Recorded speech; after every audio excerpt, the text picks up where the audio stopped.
Hey guys, this is Ryan. Welcome to the Vibranium channel. Today we'll be taking a look at the Hot Toys 40th anniversary re-release of the Darth Vader figure.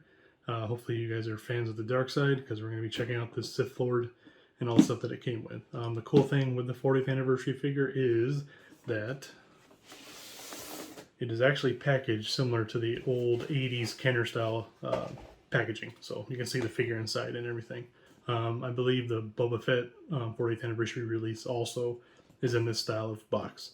So let's go ahead and open it up, take a look, and do a review of this figure. Alright, so here he is, Dark Lord of the Sith, Mr. Darth Vader. This figure is pretty awesome. Obviously, it's a re-release, but I think it's one of the best Vader figures. I know people are still waiting for the Return of the Jedi Hot Toys version of Vader to come out, but in general, this is probably my favorite one that's been released. Obviously, it came in the 40th anniversary Kenner style box, which is kind of cool too. But yeah, right now I have him with the lightsaber arm attached with the blade. And you can turn this on and this lights up, and I'll show that during the posing section. But yeah, he has two light boxes, chest box. Kind of lift it up, show you guys more detail on it. Yeah, so I've got lights here in his chest, then another light box on the side.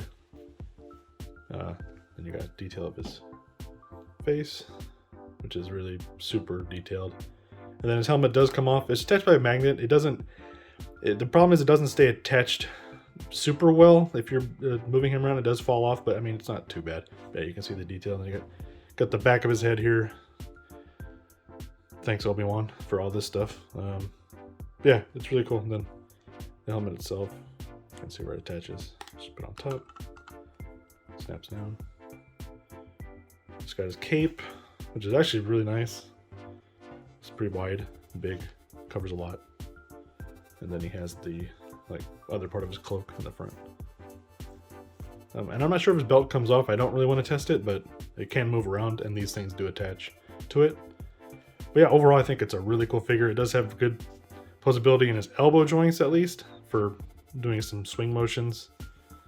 I do worry if I leave this pose too long in a certain position, it's going to maybe tear the fabric. So maybe keep that in mind. His legs don't have a ton of motion. His knees do bend, which is good. And his foot flexes a little bit. So you're not going to get a ton of range of motion in posing him, but I think most people with him will probably have him in kind of like a statue or museum pose. But overall, it's a really cool figure. It's very big with the base, like in a DTOF or something. So it's pretty menacing in there. Let me go ahead and pull out all the hands and other accessories it comes with, and we'll go through those. Okay guys, so as you can see, most of the accessories it comes with are actually just sets of hands and actually an arm. It came with this arm attached. It's kind of like, I've seen people pose it where he's like holding his belt. But yeah, so this is an extra arm. Right now I have the arm that has the built-in lightsaber hilt, and then you add the blade itself. Like this, just put it right in there. And then we turn on, lights up. I'll do that during the posing session. But also comes with an extra hilt that you can use in some of these sets of hands. So like this one, put it in there. And then it comes with the blade, like it's actually being swung. It's actually kind of heavy. So we'll do some poses later with this and show you what that all looks like. But yeah, the rest of the stuff is just hands. So you have like a pointing finger, maybe a force choke, maybe the lightsaber hilt hand, maybe waving goodbye, something, I don't know.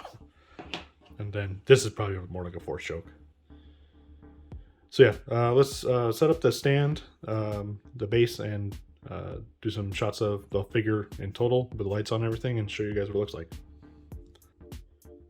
Okay, and here's Vader on the provided display base that came with the figure. It's from the scene Empire Strikes Back, where he chops off Luke's hand and then proceeds to tell him he's his father. Father of the Year award right there. But you can see the blinking lights. He actually has another one back there. You can see it. But yeah, it's really cool. Hopefully when they re-release the Bespin Luke, he comes with a display base that's kind of similar to this in style, so you can kind of link them up. Not physically, but just theme-wise, and it would look pretty cool. So here's one of the poses I did with the motion saber and the force choke hand. I got this new turntable, so that'd be kind of cool to show the figure up on this for you guys, so you can kind of see where all the angles and all the lights are on and stuff.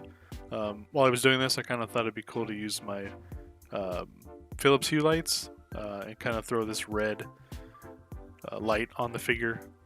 It kind of reminded me of the Rogue One scene where he, at the end, where he comes in and kills all the rebel soldiers and stuff. That was a pretty badass scene. Kind of showed Vader probably at his most ruthless when he's in his suit, killing all the soldiers. So I thought it was pretty cool.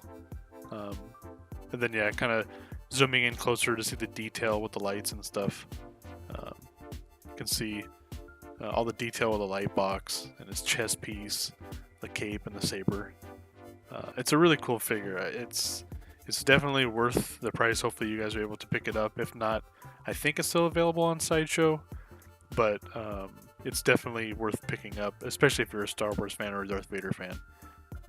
I know they've had the Rogue One figure, the New Hope figure, and this one. And I know people are looking forward to the Return of the Jedi figure and maybe a head sculpt whether you can take the helmet off, like at the end of Return of the Jedi. So hopefully they do release that, but I'm really happy with this figure and glad I picked it up. And I definitely recommend it to anybody that needs a Vader figure or pretty much any Star Wars figure. So yeah, I'd give this figure, 5 stars, 2 thumbs up. I don't really have a grading scale set yet, but it's a really awesome figure, and it's one of my favorites now that I've picked up and will add to my collection. As you can see in the background, my DTOF is getting pretty full, so I might have to pick up another one. So I have quite a few on pre-order and some other figures coming in soon. I have the Heavy Mandalorian figure and the Punisher War Machine figure. So stay tuned for those. I really appreciate you guys watching and any likes and subscribes, and I'll catch you guys in the next video.